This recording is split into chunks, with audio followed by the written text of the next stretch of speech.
Halo, selamat bergabung di Mega Series YT. Kita akan bahas lagi Magic 5 episode hari ini. Dika pun merasa kaget jika motor yang telah dimodifnya telah hilang dicuri oleh seseorang. Dika pun lantas menelpon Aini. Aini pun tak mengangkat telepon Dika karena sedang memasak. Dika pun lantas minta maaf kepada bosnya jika HP-nya telah disita saat camp di sekolah itu.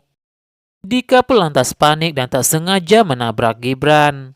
Dika pun lantas cerita kepada Gibran jika motor yang telah dimodifnya itu telah hilang di bengkel itu. Namun Dika tak bisa menghubungi Aini. Dika pun lantas minta tolong kepada Gibran agar beritahu Aini jika motor di bengkelnya telah hilang. Gibran pun lantas beritahu Aini jika motor di bengkelnya telah hilang. Gibran pun lantas mengantar Aini ke bengkel Dika. Bos Dika pun lantas marah kepada Dika karena tak bisa dihubungi selama 2 hari. Tiba-tiba pemilik motor palsu itu datang ingin mengambil motor itu. Pemilik itu pun heran jika tak melihat motornya.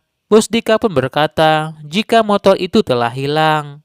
Pemilik motor itu pun lantas marah karena motor itu belum dipakainya. Sementara itu, Joe dan Evan pun sangat senang sekali melihat Dika sengsara saat itu. Ternyata semua itu adalah perbuatan Evan dan Joe. Ternyata Evan dan Joe telah mencuri motor itu dan sembunyikan motor itu. Joe dan Evan pun telah menyuruh seseorang pura-pura menjadi pemilik motor itu. Gibran yang baru saja datang mengantar Aini. Gibran pun tak sengaja melihat Joe dan Evan saat Gibran melepaskan helmnya di parkiran bengkel itu. Pemilik motor itu pun bakal lapor polisi dan menuntut bengkel itu. Bos Dika pun minta pemilik itu tak lapor polisi.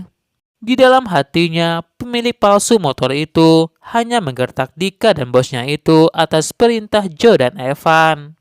Bos Dika pun lantas marah kepada Aini dan Dika, minta mereka mencari motor itu.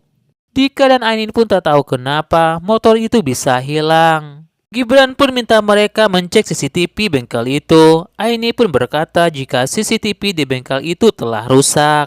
Gibran pun berkata kepada mereka jika Gibran sempat melihat Joe dan Evan. Aini pun merasa jika ini pekerjaan Joe dan Evan yang telah membuat menjebak Dika. Dika pun akan mengecek Joe, sementara itu Gibran pun akan memeriksa Evan. Saat Rasya tengah membuat sebuah vlog di restoran itu, Gibran pun beritahu Rasya jika motor Dika di bengkel itu telah hilang. Gibran pun curiga kepada Joe dan Evan. Gibran pun juga beritahu Adara. Adara pun tak sengaja melihat Boy di mall itu. Adara pun lantas bertemu dengan Boy dan ingin bicara dengan Boy. Adara pun ingin tahu rencana Evan dan Joe dari Boy. Adara tanyakan soal motor Dika yang dicuri di bengkel itu. Adara pun lantas menuduh Boy dan teman-temannya yang telah melakukan semua itu. Boy pun jadi ingat jika malam itu Boy pernah melihat Evan yang baru saja dari bengkelnya Dika. Namun sayangnya Boy pun tak bisa mengikuti Evan karena tiba-tiba ayah Boy pun menelpon Boy. Boy pun bersumpah kepada Adara jika tak tahu semua itu. Boy pun lantas meninggalkan Adara. Adara pun merasa yakin jika ini pekerjaan Boy dan teman-temannya. Dari kejauhan, Boy pun lantas beritahu Adara dengan nomor baru, meminta Adara untuk memeriksa motor itu di sebuah bedeng. Adara pun akan beritahu saudara-saudaranya soal itu. Semoga saja Adara dan saudara-saudaranya menemukan motor yang hilang di bengkel Dika.